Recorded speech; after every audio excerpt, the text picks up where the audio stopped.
Eşitdim ki, Napolyon xəmirində çətinlik çəkirsiniz. Yaxın əyləşin, əsl fransız milföyünü I am hungry izah eləyəcək. Buz kimi suya duz, sirkə əlavə eləyib qarışdırıram. Ona kərə yağı qatıb xəmir yoğururam.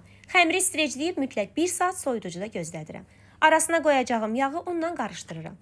Pingvin dediyim polietilen torbaya qoyub A4-dən kiçik ölçüdə yayıb soyuducuda bərkiyənə kimi gözlədirəm. Dincəlmiş xəmiri yağın 2 qat ölçüsündə uzunsov yayıram. Yağı xəmirin ortasına yerləşdirib, videodakı kimi qulaqlarını bağlayıb bitişdirirəm. Qatlar səliqəli olsun deyə kənar hissələrini kəsirəm. Bu birinci qatdır. Dərhal ikinci qatı yayıram. Yenə eyni qayda ilə uzunsov yayıb, kitab kimi büküb, bu dəfə yarım saat soyuducuda gözlədirəm. Gözləyəndən sonra üçüncü qatı da eyni qayda ilə uzunsov yayıb, kənarlarını qatlayıram. 30 dəqiqə soyuducuda gözlədirəm.